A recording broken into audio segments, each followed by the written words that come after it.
And some people you can redirect and some people you can't.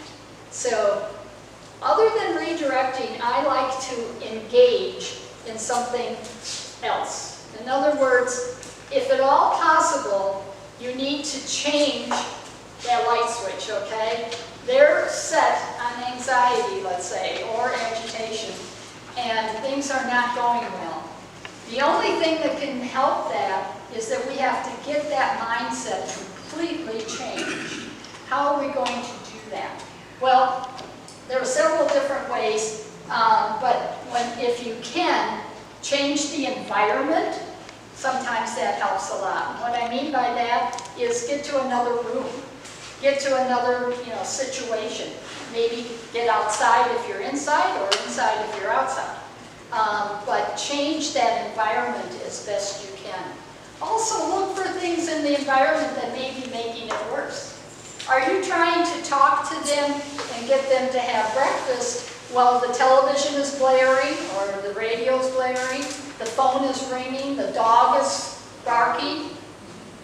I have clients that when they move to an assisted living, after they've been taken care of one-on-one at home, as many of you are working in the homes, when they go to assisted living and we take them to the dining room, it's terrible. They can't take that noise and that, because there's no reasoning, right?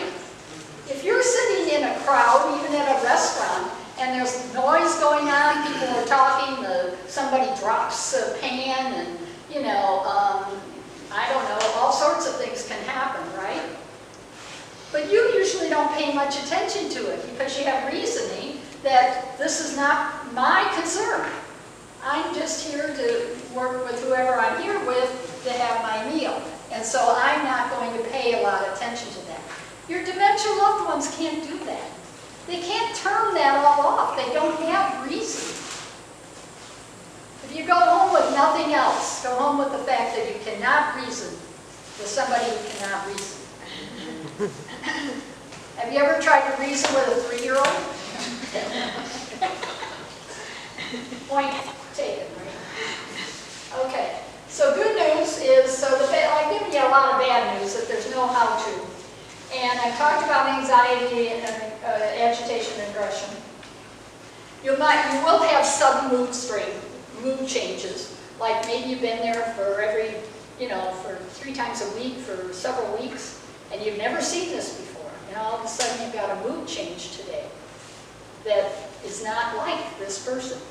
Well, unfortunately, there could be a lot of reasons for that, but remember, there is a reason.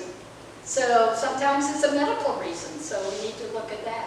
One of the things I know some of you go in and you have to do breakfast. I mean, that's what you're supposed to be doing, or lunch, or whatever. And if your loved one is engaged in something, if they're doing a puzzle or they're concentrating on something, that's a very difficult time to say, okay, let's go have lunch, or let's go have breakfast.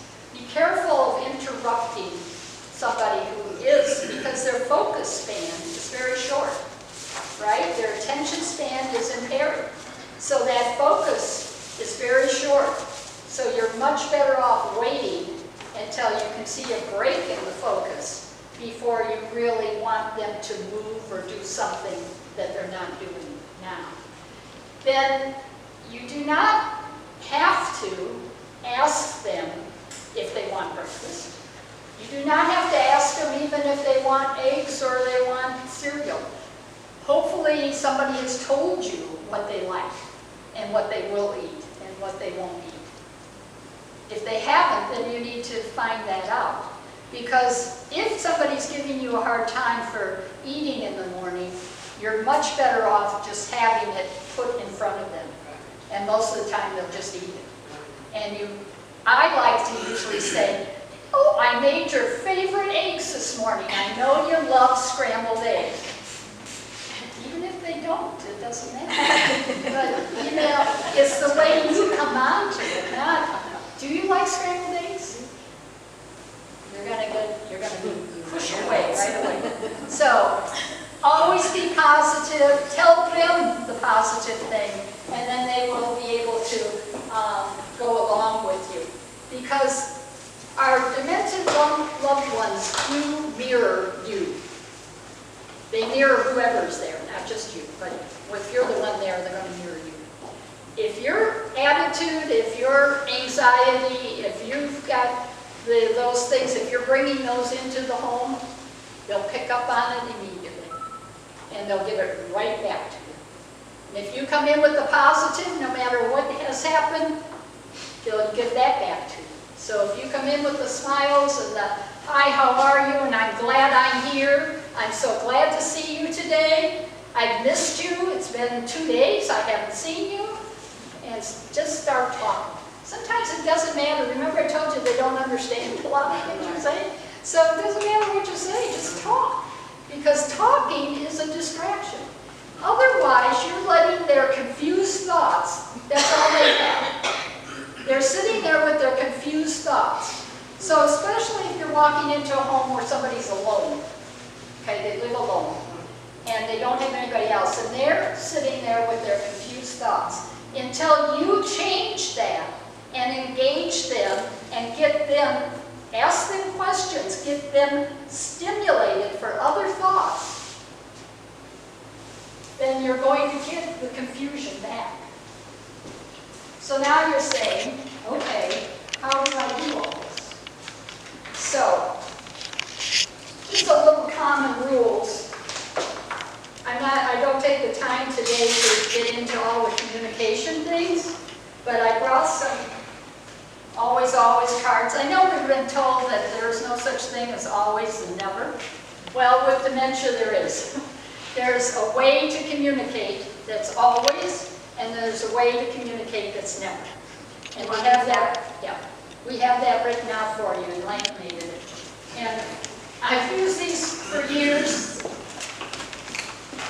Many people feel that they've been very beneficial. And so if you do nothing else but just can look these over and sort of adopt that as you're communicating with your clients, you'll see that things will run a lot smoother. And what you're really looking for is for them to have the trust that you're there as a friend, and that because a lot of their anxiety comes from fear. It's the fear of not knowing what's happening.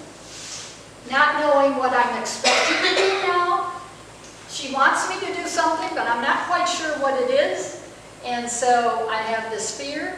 I don't really know this person that well, even though you may have been there, right? They have memory problems, right? So they've forgotten you. So I don't really know who this lady is or this gentleman is, and I'm not sure, you know, what to do. So that's where they get the stress and the anxiety, because they don't know what you're really looking at.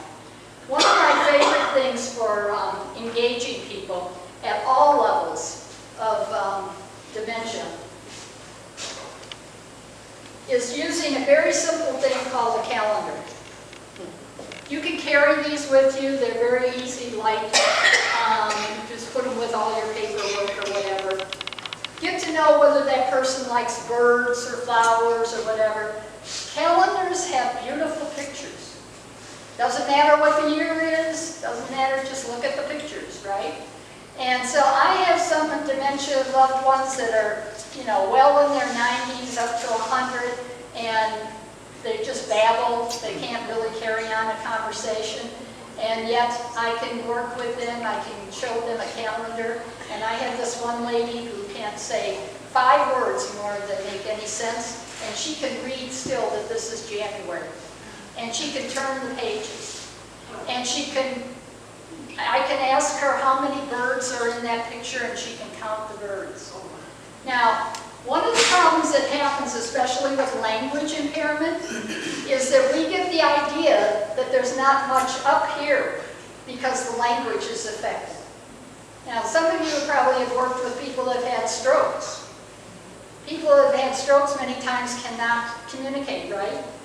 And yet, there really is not an impairment as far as where that clock hit and how much it affected the brain's intelligence level.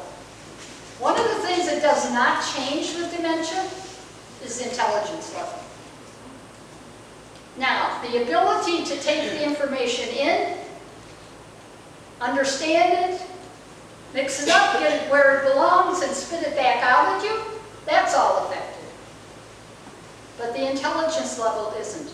So be careful of that. I find, especially in the facilities, that as soon as a person doesn't have good ability to communicate, to make a conversation, you can't really converse, they're babbling.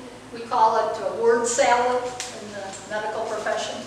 And we'll write down word salad. That's what we write in the records.